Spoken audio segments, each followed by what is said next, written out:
Hello, friends and associates. Hey, this is your humble servant Cecil, and once again, it is story time with Cecil. Hey, I got this inspirational story for you that I believe that will just blow your socks off. It's just full of this inspirational stuff. The stuff that just make you go, yeah. So let's dive into the story. The name of the story is "Don't Hope, Decide."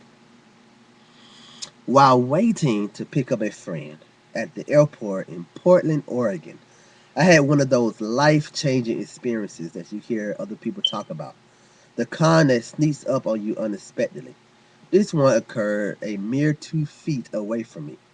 Straining to locate my friend among the passengers deplaning through the jetway, I noticed a man coming toward me carrying two light bags. He stopped right next to me to greet his family. First, he motioned to his youngest son, maybe 6 years old, as he laid down his bags.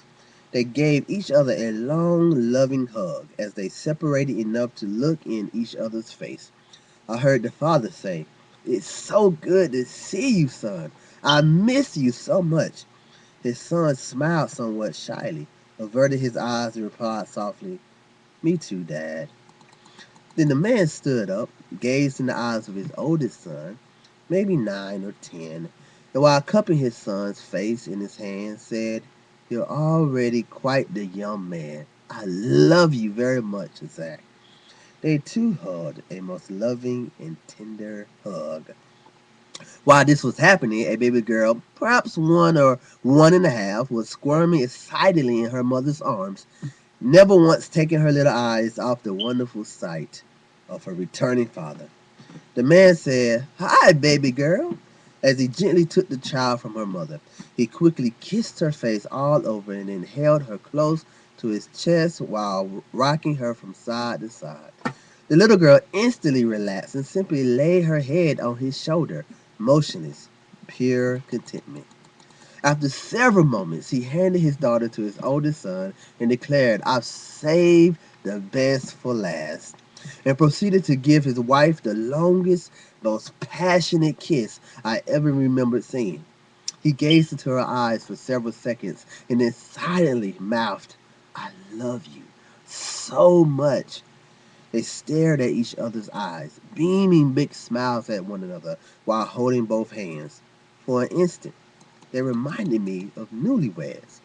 But I knew by the age of their kids, that they couldn't possibly be. I puzzled about it for a moment and then realized how totally engrossed I was in the wonderful display of unconditional love, not more than an arm's length away from me. I suddenly felt uncomfortable, as if I was invading something sacred, but was amazed to hear my own voice nervously ask, "Wow, how long have y'all two been married?" "Been together 14 years total. Married 12 of those," he replied, without breaking his gaze from his lovely wife's face. "Well then, how long have you been away?" I asked. The man finally turned and looked at me, still beaming his joyous smile. "2 whole days." 2 days? I was stunned. By the intensity of the greeting, I had assumed he'd been gone for at least several weeks, if not months. I know my expression betrayed me. I said almost offhandedly, hoping to end my intrusion with some semblance of grace and to get back to searching for my friend. "I hope my marriage is still that passionate after 12 years." The man suddenly stopped smiling. He looked me straight in the eye and with a forceful that burned right into my soul, he told me something that left me a different person. He told me, "Don't hope, friend. Decide." And he flashed me his wonderful smile again, shook my hand, and said, "God bless." Well, I hope that inspired you to not hope, not have a wishful uh, hope that, maybe this will happen or maybe it won't happen. Some things we must make the decision to do.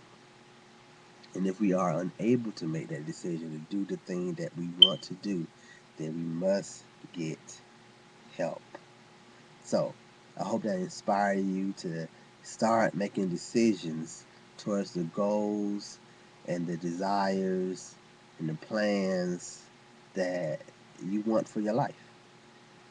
And hopefully you are able to take that even to a higher level and start making decisions for the plans, the goals, and the destiny that God has for your life.